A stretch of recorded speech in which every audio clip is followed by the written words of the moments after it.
Alright guys, HyDra again today. Hope you're doing better and enjoying your day so far. Scrims have really got into action over the last couple of days, with Atlanta FaZe especially starting to stream their practice, and it's not gone especially to plan, you might argue, over the last couple of days. They played Cloud9 and they played Boston, not a team that's expected to be especially good for the new year, but FaZe Scrims early on, while still competitive, are not exactly what they might like to have seen. Definitely early days here, and we're not seeing exactly what's going on elsewhere with all of the different teams, but maybe something to glean away from this. Very much into your thoughts in the comments below. Hit the like button if you enjoy. Subscribe if you're new as always. I greatly appreciate it. Thought this is kind of cool as well to see Dashy and Decimate, because of course Dashy was one of those players. He was around the league back in World War II, especially on that era Eternity team or whatever, but he was kind of lumped in with Blastful, right, as one of these players who, you know, maybe high potential, high ceiling, good talents, but not able to execute always when it came down to land. He then got that opportunity, you guys might remember, on Seattle Surge during Cold War, when Seattle Surge wanted to make a roster change. Doug Sensor Martin wanted the spot. He was trying to get Octane to give him a trial. That never happened. And then they chose Decimate or something, but then Decimate quit because he thought the team was terrible. Like, I don't know, there was a weird drama that happened there. And ever since then, it's just never really happened for him back into the league. Thought it was cool to see Donnie Temp as well, because obviously, as we know, Temp is going to college now and possibly going to pursue college COD. We'll see on that one, because of course, that's what CDL did, 2018 world champion. Shortly after winning champs, then things kind of went downhill from him. Then he went to college, I think maybe even it was Black Ops 4 or Modern Warfare 19 or something like that anyway, and was able to get, you know, scholarships and stuff. So I don't know if that's what Temp's plan is going to be, but cool to see him still around in some capacity on the scene. Even though his playing days in recent times, of course, haven't exactly gone as he would have liked to. There was this tournament as well, so Slasher won a tournament here with, I believe, TJHaLy. So interesting for TJHaLy, right, just because he was on FaZe the last year. I mean, back in, obviously, MW19, he was on Huntsman, let's not forget, as their search and destroy coach, basically. Then they probably ran out of money or something. He eventually goes to FaZe, and he does a great job, seemingly, on FaZe over the last couple of years. I mean, as he has in his bio, 2021 COD World Champ, 2024 World Cup Champion, search and destroy coach. But at the end of the year, again,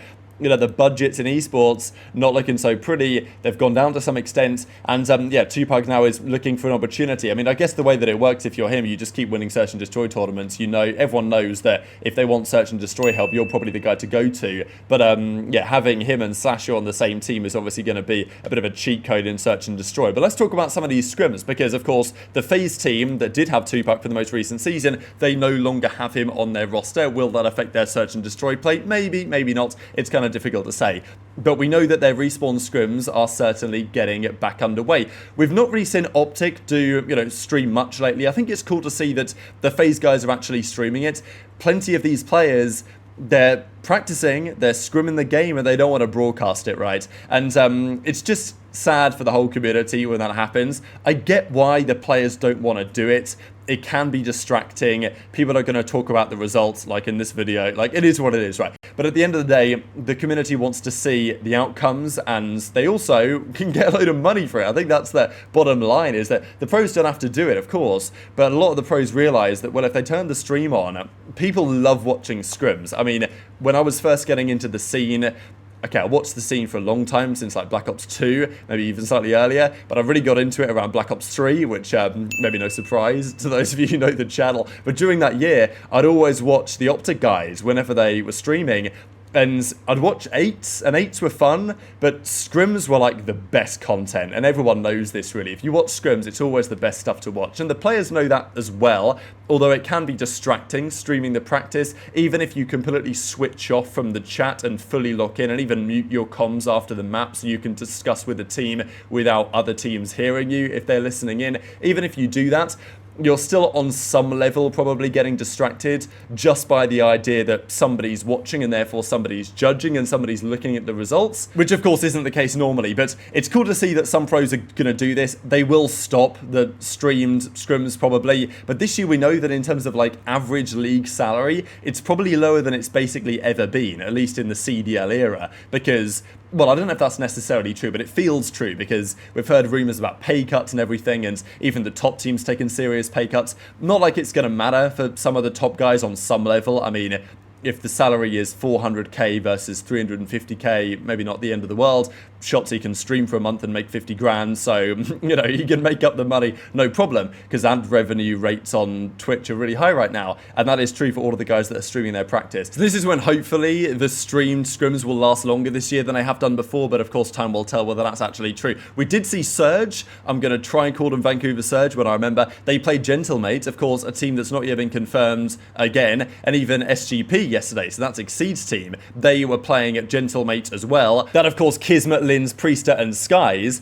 And yeah, they played 5 maps, and Gentlemates won 3-2. The map 5, they dominated 250-86. Everything else apart from that was reasonably competitive. Okay, a couple of these are pretty comfortable, for example, on here, the Skyline. But we are looking at right now something like a Vault, Skyline, Protocol, Rewind, Red Card map set. It's really not the best, but I guess it will have to do. And they then played a second set. They at least played 4 maps in this one, and this time SGP, so, you know, Diamond Con, Exceed, HyDra, and Fame. They won this one 3-1, so it's very competitive early on, and it shouldn't be a massive surprise. But I thought the FaZe results were particularly interesting in the Boston series. So they played Cloud9, and they won this map. And to be fair, we actually got a post-match scoreboard here. Can you believe it? Because Crowder was streaming these as well, which is great to see.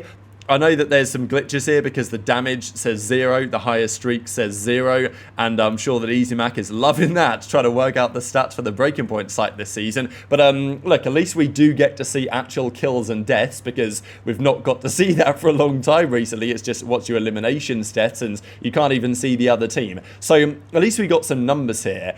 First notification, I guess, to say is that Vault, yes, this went down to the wire, 252-41, but pretty high scoring, right? I mean, you've got 39 kills on Simp. Like, we could be seeing lots of action, lots of kills this year, which of course would be pretty exciting. They played the map 1, it was very competitive. And after that, the series is pretty competitive as well. Mainly 250s to 190s roughly across the other maps that they played. Cloud9 won a couple more of them, then FaZe won the rewinds. The red card, though, was 250 to 62. You don't see this very often. FaZe getting comfortably clubbed. Now, is red card the best map? No. Is this a contributing factor? Probably yes. If a map, you know, if FaZe are getting 65 point clubs on a map, it's probably not the best map ever. But still, I'm sure that after this series, Cloud9 are like, yeah, love it. Get red card in the map set when the CDL officially launches the map set, because as yet, they have not done that. So FaZe go down 3-2, competitive map set, but, you know, obviously, overall, it was definitely a dub for the Cloud9 guys. An interesting team, Attach and Sib, no problems there. It's the SMGs, of course, where my questions are, but it's nice to see Mack, of course, getting back into things, and, you know, time will tell how well they actually deliver. The big one, though, really, that caused a bit of drama last night, or at least discussion, was the Boston guys. Now, we know that this Boston team has been a team for a long time.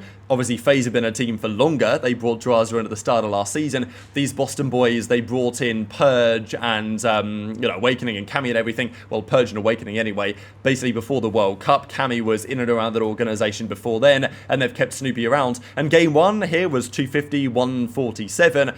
But after that, Boston won the game 2, 250, 239 here on the Skyline. Actually, I mean, look at that. Drazah dropped 50 eliminations. So it is I think games are more fun when they're high kill, high scoring games. They're probably more fun to watch from a competitive perspective as well.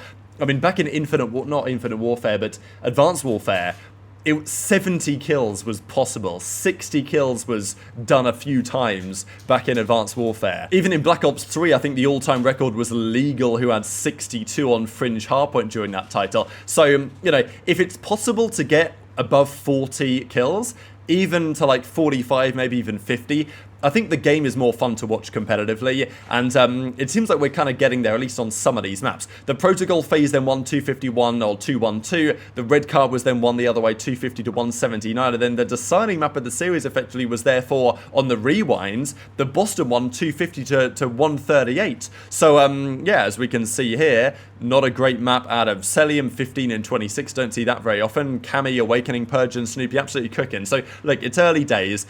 You can't read too much into this stuff, obviously, but it is interesting to look at nonetheless that, you know, a FaZe trying to find their groove, or a Boston actually really looking good in the early part of this title, because It is a team that they looked all right at the World Cup. I mean, of course, they went to the World Cup. They eventually lost to FaZe, didn't they, at the World Cup because they did okay in groups. I think they made it out of the groups, and then they got bopped out of the single elimination tournament by FaZe. I guess that's the other point that I could have mentioned earlier today when we discussed the World Cup is like, well, could it be double elim this year rather than single elim? I think that would be beneficial to many watching the tournament, and I think many would like to see that exactly happen. But we saw some potential there at the tournament. Cammy, I thought his comms were especially good, so maybe we're going to see that this year. I mean, because Boston were, in many people's estimations, comfortably going to be the 11th team this season, right? Because you've got most other teams, the top teams, and then obviously people aren't expecting much out of the Falcons, and then people had Boston largely in 11th. That may be a bit premature to discuss as it stands, but yeah, very much enjoyed your thoughts on all of this stuff in the comments below. Hit the like button if you enjoyed, subscribe if you're new, take care, and I'll see you next time. Ooh, free.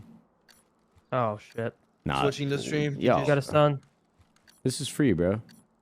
Don't. Holy fuck. You're Popping the wall. Hostiles have planted the bomb. Nah, bro. No time for It's a breakdown. It's a breakdown. No. Did you just get nervous or some shit? No, I thought he was running away, bro. I thought he was running away. No, Hey, no, listen, you are man. nature. Can you just gun this guy? Yo, I don't think you understand. I have been playing Call of Duty for 17 hours consecutively, so brother. first of all, let me explain something to you. This stun was the most dog shit stun I've ever Hey, man. Hey, you know what? No, I was didn't go not to the even major gonna leagues, stun bro. I'm over here fucking fighting get for the my ball. life. Alright, let's play slow. Let's play slow. I was playing That's slow, right. and then everybody died.